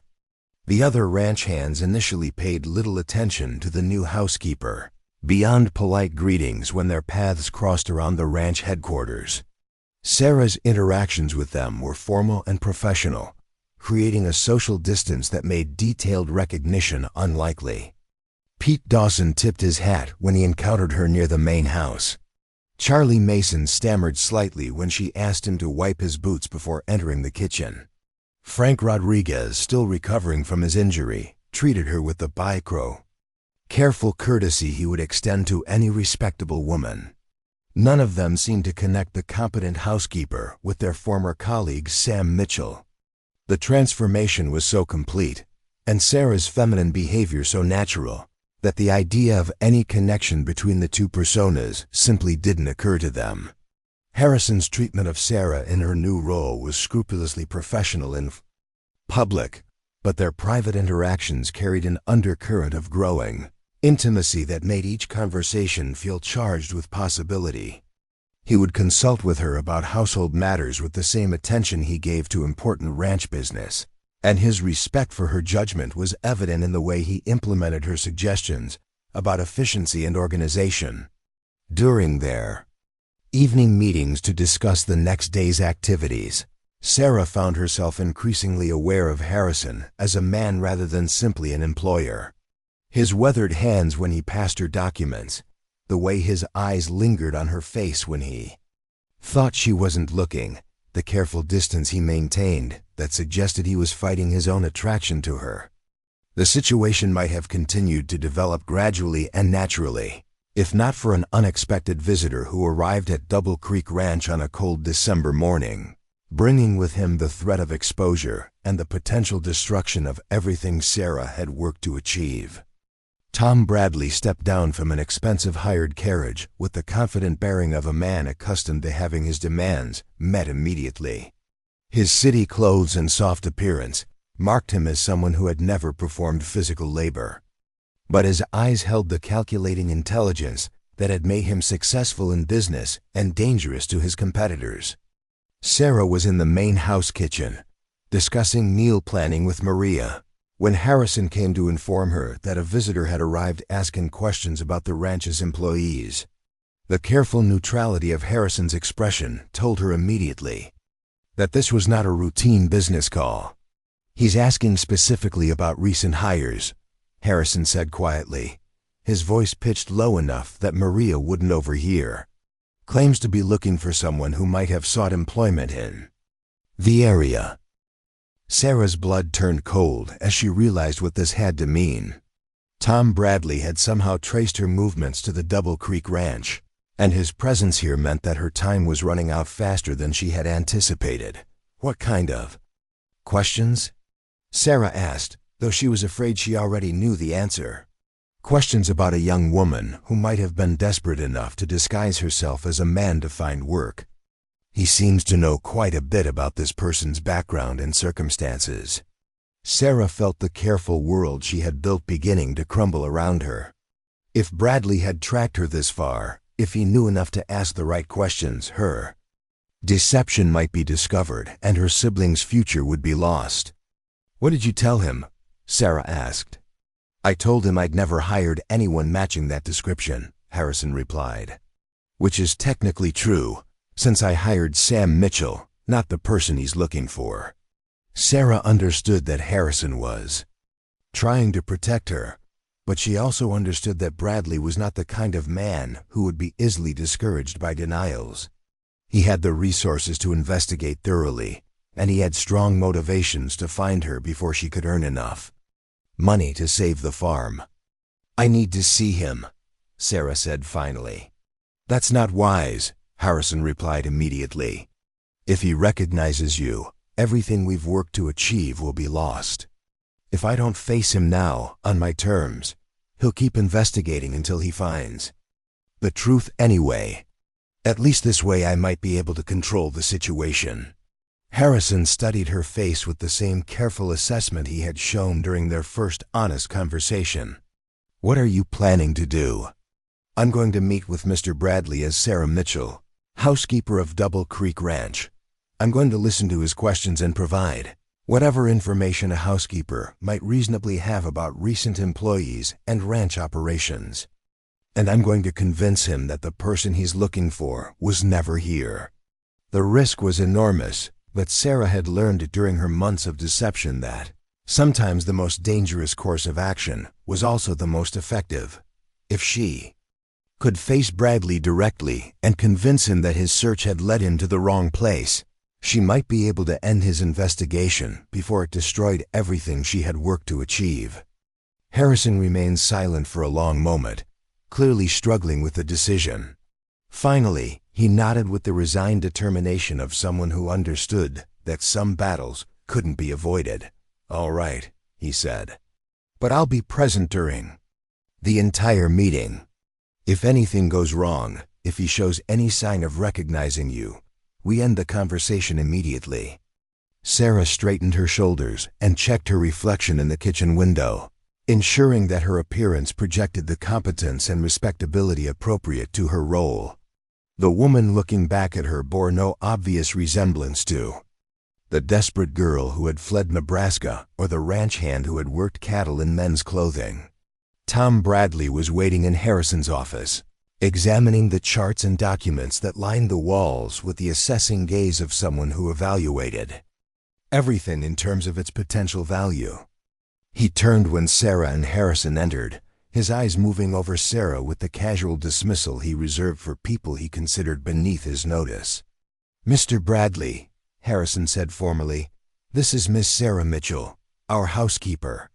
"Miss Mitchell, Mr. Bradley has some questions about ranch personnel that you might be able to help answer." Bradley's attention sharpened slightly as he focused on Sarah, but his expression remained professionally neutral. "Miss Mitchell, I'm looking for information about a young woman who might have sought employment in this area recently. Someone who might have been desperate enough to disguise herself as a man to find work." Sarah met his gaze directly, drawing on every skill she had learned during months of performance and deception. "That sounds like quite an unusual situation, Mr. Bradley. May I ask why you're looking for this person?" "Family business," Bradley replied curtly. "She's involved in some legal matters that require her immediate attention." "I see. And you believe she might have found work at Double Creek Ranch?" "It's possible. She would be young, probably. In her late teens, possibly using a false name or masculine identity. She might have experience with farm work or animals." Sarah nodded thoughtfully, as if considering whether she had encountered anyone matching that description. "I've only been employed here for a short time myself, but I haven't met anyone fitting that description among the household staff. Mr. Harrison would be better qualified to discuss ranch hands and field workers." Bradley's attention turned back to Harrison. "What about recent hires? Anyone who seemed unusually secretive about their background or qualifications?"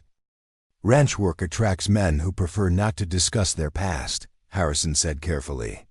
"But I haven't hired anyone recently who seemed to be hiding their gender or true identity." Sarah watched Bradley's face as Harrison spoke, noting the slight frustration that flickered across his features. He had expected to find clear evidence of her presence at the ranch, and the lack of immediate confirmation was clearly disappointing. "Perhaps if you could describe this person more specifically," Sarah suggested, "I might be able to provide more helpful information."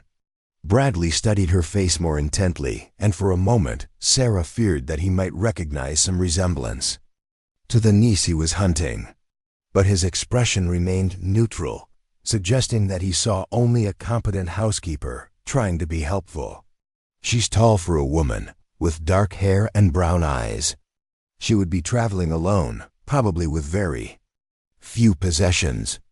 She has younger siblings that she's trying to support, which is why she might have been desperate enough to attempt this kind of deception." Each detail Bradley provided was accurate, but Sarah managed to maintain her composed expression while internally calculating how much he actually knew versus how much he was guessing. "That's still quite general," Sarah said. "There are probably many young women in the territory who match that description. Do you have any specific reason to believe she would have come to this particular ranch?" Bradley hesitated, clearly weighing how much information to reveal. "She has connections to this area through business dealings. Someone she knew might have recommended Double Creek Ranch as a place that hires workers without asking too many questions." The implication stung, but Sarah managed not to react visibly. Bradley was suggesting that the ranch's reputation for fair treatment of workers made it a likely destination for someone trying to hide their true identity. "Mr. Harrison runs an honest operation," Sarah said with quiet dignity. "He hires qualified people who are willing to work hard, regardless of their personal circumstances." Harrison nodded approvingly at Sarah's defense of the ranch's reputation, But Bradley seemed to interpret her response as evidence that the ranch might indeed hire people with questionable backgrounds. So you wouldn't necessarily know if someone was using a false identity or hiding something about their past. Bradley pressed. I wouldn't know about the ranch hand's personal business, Sarah admitted. My responsibilities are limited to household management and domestic operations. Bradley turned back to Harrison. I'd like to speak with your current employees, if possible. Someone might remember details that could help my investigation. Sarah felt her pulse quicken, but Harrison's response was calm and professional. I can arrange for you to speak with the men, but most of them are working in remote sections of the ranch today. It would take time to gather them all together. I have time, Bradley said firmly. This is important enough to justify some inconvenience. Harrison nodded as if this were a reasonable request. I'll send word for them to return to headquarters. It will probably take until tomorrow to get everyone here. That's acceptable. Is there somewhere I could stay locally while I conduct these interviews? There's a hotel in Cedar Falls, Sarah said helpfully. It's not luxurious, but it's clean and comfortable. Bradley's expression suggested that a small-town hotel was beneath his standards, but he nodded acceptance. I'll make arrangements there and return tomorrow to speak with your employees. After Bradley left for town, Sarah and Harrison remained in the office, both understanding that they had won only a temporary reprieve. When Bradley returned the next day to interview the ranch hands, he would eventually speak with men who had worked alongside Sam Mitchell and who might remember details that could expose Sarah's deception. We could arrange for Sam Mitchell to return, Harrison suggested. Have one of the hands dress the part and claim to be him, just long enough to satisfy Bradley's questions. Sarah shook her head. Too dangerous. If Bradley is as thorough as he seems, he'll ask questions that only the real Sam Mitchell could answer. And if he's discovered the deception once, he'll be watching for it again. Then what do you suggest? Sarah walked to the window and looked out at the ranch where she had found safety, purpose, and the beginning of something that might become love. The thought of losing it all to Tom Bradley's greed and determination was almost unbearable. But she had learned that running from problems rarely solved them permanently. I suggest we make sure that when Bradley interviews the ranch hands, he gets exactly the information he needs to understand that his search has reached a dead end. Harrison joined her at the window, standing close enough that she could feel the warmth radiating from his body. What kind of information? The truth, Sarah said simply. Sam Mitchell was a good worker who left for a better opportunity in Wyoming. The men who worked with him can confirm his competence, his character, and his obvious masculinity. When Bradley hears their testimony, he'll have to accept that Sam Mitchell was exactly what he appeared to be. And if he asks more specific questions? If he wants to know details about Sam's appearance or behavior that might raise suspicions? Sarah turned to face Harrison directly, drawing strength from the concern and determination she saw in his weathered features. Then we trust that the men who worked with Sam Mitchell will remember him as he was, not as what Tom Bradley wants him to have been. Their honest testimony will be our best protection. The next morning brought unseasonably warm weather that suggested winter might delay its arrival for a few more weeks.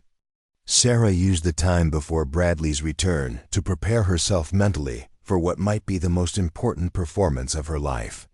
Everything depended on maintaining her role as Sarah Mitchell, while trusting that her former colleagues' memories of Sam Mitchell would protect her secret. When Bradley returned to the ranch in mid-morning, he brought with him a notebook for recording information and the confident manner of someone who expected to find the evidence he was seeking. Sarah watched from the main house as Harrison gathered the available ranch hands for interviews, noting the genuine cooperation they showed despite their obvious puzzlement about the city man's interest in their former colleague. Pete Dawson spoke first, describing Sam Mitchell as a competent ranch hand who had proven himself during difficult situations.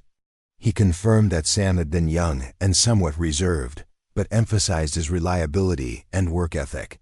When Bradley asked about Sam's appearance and mannerisms, Pete's description matched what any observer might remember about a quiet young man who kept to himself. Charlie Mason's testimony was equally supportive, focusing on Sam's willingness to learn and his steady improvement in ranch skills. Charlie remembered Sam as someone who didn't talk much about his personal life, but who could be counted on to do his share of any job. Frank Rodriguez, still recovering from his injury, provided the most detailed account of Sam's character and capabilities. He described the young man's careful attention to cattle behavior, his gentle way with horses, and his obvious concern for injured colleagues. Frank's testimony painted a picture of someone who was unquestionably masculine, but who possessed qualities that made him particularly effective at ranch work. Throughout the interviews, Sarah remained in the main house, ostensibly attending to her household duties, but actually listening for any comment that might threaten her secret. What she heard was a chorus of honest testimony from men who remembered Sam Mitchell as a valued colleague and who saw no reason to question the obvious facts of his identity and character. When the interviews concluded, Bradley's frustration was evident in his posture and expression. He had expected to find inconsistencies or suspicious details that would confirm his suspicions about Sam Mitchell's true identity. Instead, he had encountered unanimous testimony that Sam had been exactly what he appeared to be.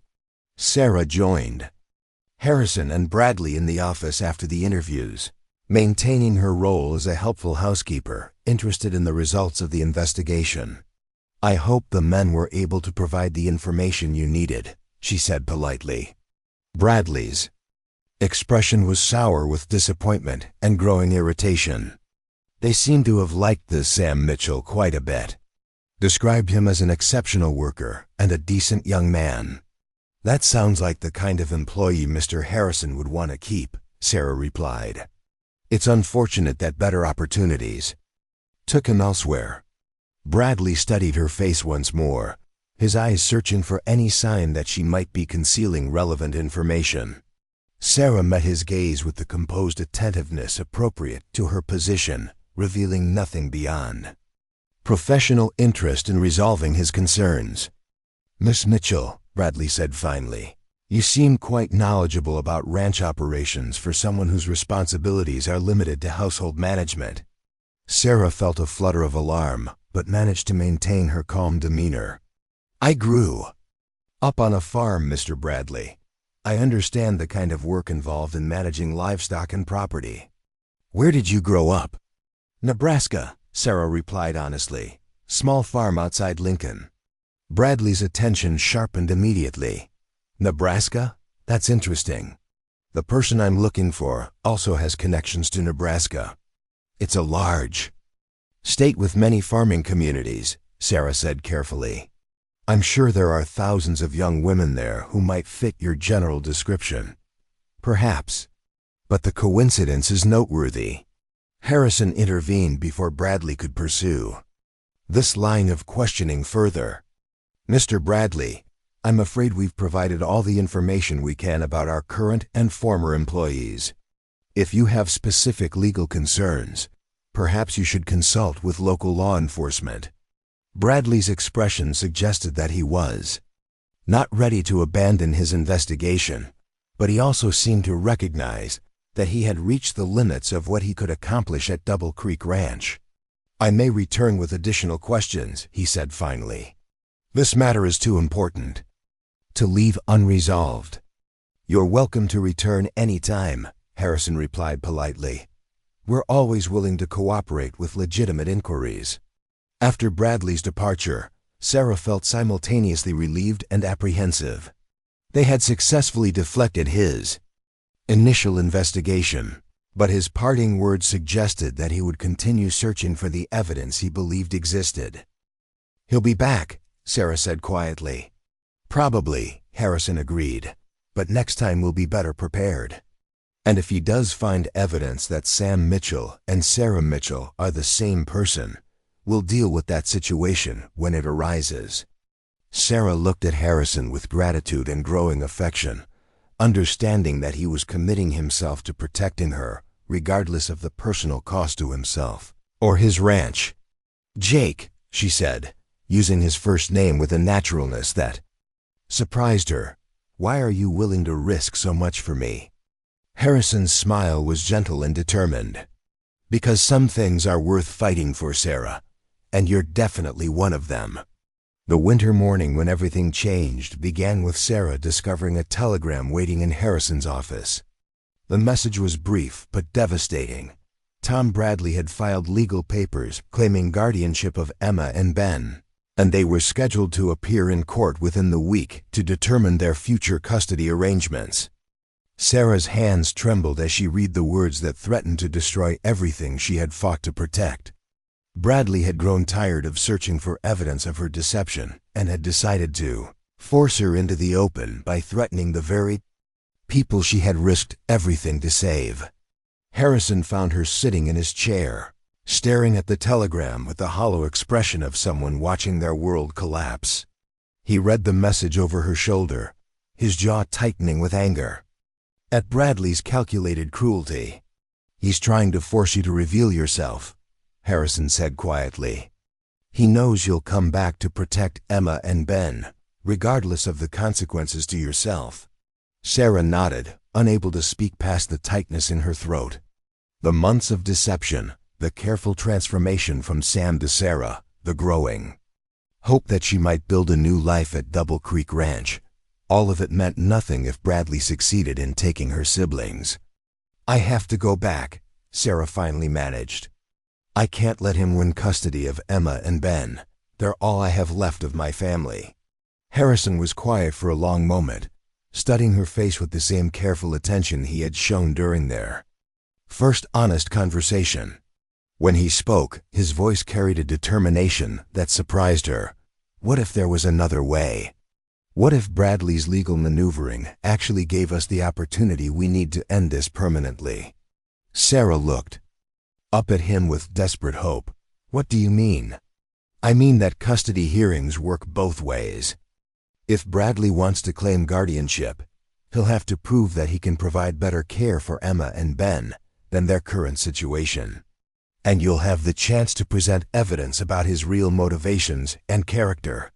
The possibility hadn't occurred to Sarah, but as Harrison explained his thinking, she began to see how Bradley's aggression might have created vulnerabilities he hadn't anticipated. "The court will want to know why Bradley suddenly became interested in his young relatives after months of no contact," Harrison continued. "They'll want evidence that his guardianship is in the children's best interests rather than his own financial benefit." Sarah felt the first stirring of hope she had experienced since reading the telegram. "But I'll have to appear as Sarah Mitchell, not Sam. Bradley will know immediately that I've been deceiving him." "Yes, but you'll also be able to present evidence of your capability and responsibility. You'll have employment, housing, and the support of respected members of the community. Bradley will have his wealth and legal papers, but he won't have the moral authority that comes from genuine love and sacrifice." Within hours, Harrison had mobilized resources Sarah hadn't known were available to her.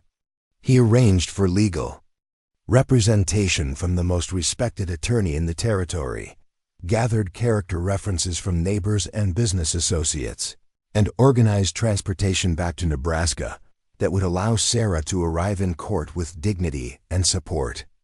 Most surprisingly, he announced that he would be accompanying her to testify on her behalf about her character, capabilities, and the secure future she could provide for her siblings.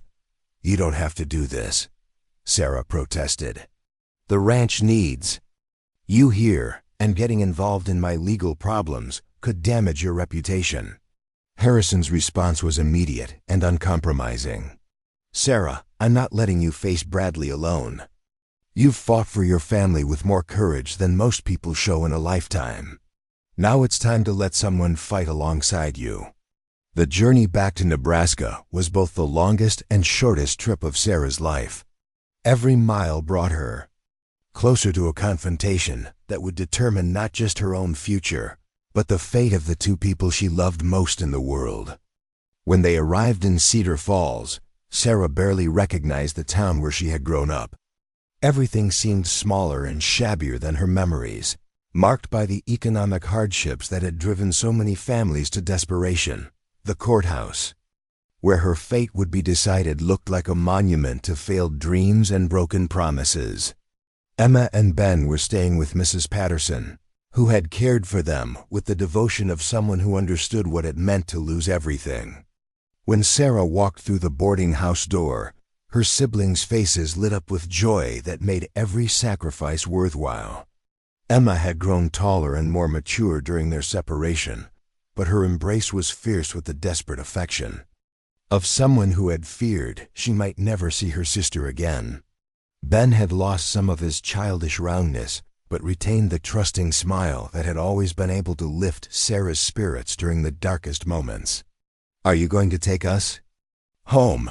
Ben asked, his small hand gripping Sarah's with surprising strength. "I'm going to try," Sarah promised. "But first we have to convince some important people that we belong together." The custody hearing took place on a gray December morning that seemed designed to match the gravity of the proceedings. Tom Bradley arrived at the courthouse dressed in his most expensive suit and accompanied by lawyers who projected the kind of confidence that came from representing wealthy clients. Sarah wore a simple black dress that conveyed both respectability and mourning for the parents who could no longer protect their children. Harrison stood beside her in his best clothes, his weathered hands and honest face presenting a stark contrast to Bradley's soft affluence. The judge was an elderly man named Wilson, who had presided over countless family disputes and who brought to the proceedings the kind of patient skepticism that came from years of sorting truth from manipulation. Bradley's attorney presented their case with professional efficiency, emphasizing Bradley's financial resources, stable housing, and legal standing as the children's closest adult relative. They painted Sarah as an irresponsible young woman who had abandoned her siblings to pursue selfish adventures, leaving them dependent on charity while she lived under a false identity. When Sarah's attorney began her defense, the courtroom atmosphere shifted dramatically. Evidence was presented showing that Sarah had never abandoned Emma and Ben, but had instead risked everything to earn money for their support. Witnesses testified about her character, her dedication to her family, and her capability as both a worker and a caregiver. Harrison's testimony was the turning point of the hearing. Speaking with the quiet authority of someone who had built his reputation on honest dealing and sound judgment, he described Sarah's courage, integrity, and unwavering commitment to her siblings' welfare. "Your Honor," Harrison said, his voice carrying clearly through the silent courtroom, "I've known Sarah Mitchell for months now, both as Sam Mitchell and as herself. In either identity, she has shown more strength, determination, and genuine love for her family than most people demonstrate in a lifetime. Emma and Ben don't need a wealthy guardian. They need someone who will love them unconditionally and fight for their future. They already have that person."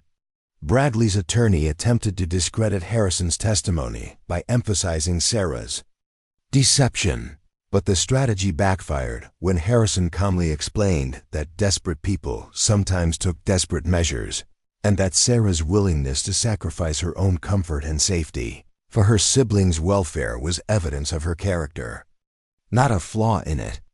Emma's testimony sealed Bradley's fate. At 12 years old, she spoke with a maturity that impressed everyone in the courtroom, describing her love for Sarah and her fear of living with a man who saw her and Ben as burdens rather than blessings. "Sarah gave up everything for us," Emma said simply. "She worked harder than anyone should have to, and she did it because she loves us. Uncle Bradley never cared about us until our parents died and left the farm. I want to stay with Sarah because she's the only real family Ben and I have left." Judge Wilson's decision was swift and unambiguous. Custody of Emma and Ben would remain with Sarah, who had proven her capability to provide for their physical, emotional, and educational needs. Bradley's petition was denied, and his claims on the Mitchell farm were dismissed as legally unfounded. As the judge's gavel fell, Sarah felt years of fear and uncertainty dissolve into overwhelming relief and gratitude.